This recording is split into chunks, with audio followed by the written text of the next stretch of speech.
Салам достор, Кыргыз Дамдары каналына кош келипсиздер. Достор, бүгүн мен сиздерге ушундай болгон аябай даамдуу курдактын рецептин көрсөтөм. Биз биринчи казанга көбүрөөк майды куюп, аны жакшылап кызытып, ага картошканы салып, кыпкызыл кылып куруп алабыз.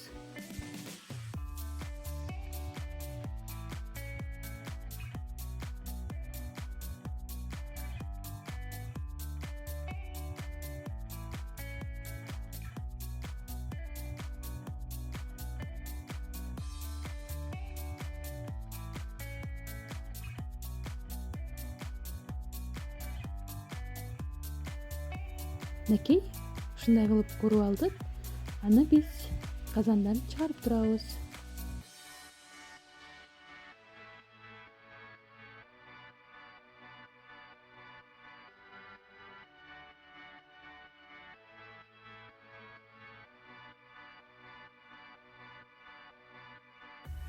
Биз картошканы алгандан кийин бизде казанда аябай көп май калды. Ал майды биз азайтып алышыбыз керек. Андан кийин кызыган майга этти салып куруп баштайбыз.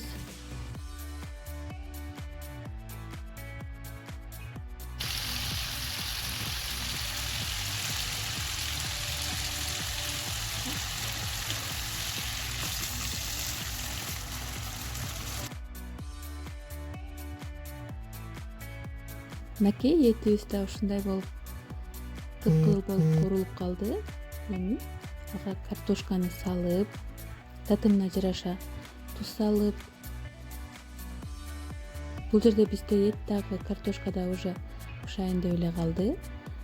Анан кичине суу куюп, отту жайлатып, демдеп коебуз.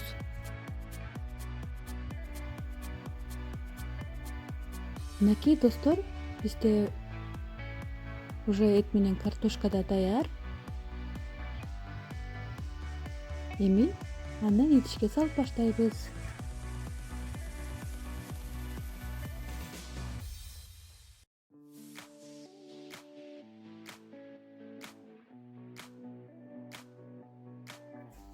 Мынакей достор, биздин курдак да даяр. Өзүңүздөр көрүп тургандай аябай даамдуу, аябай аппетиттүү болду. Сиздер да жасап көрүңүздөр. Достор, эгерде менин рецептим сиздерге жаккан болсо, анда комментарий калтырып, лайк басканды унутпаңыздар. Көңүл буруп, видеону аягына чейин көргөнүңүздөр үчүн чоң рахмат. Жакшы калыңыздар, аман болуңуздар.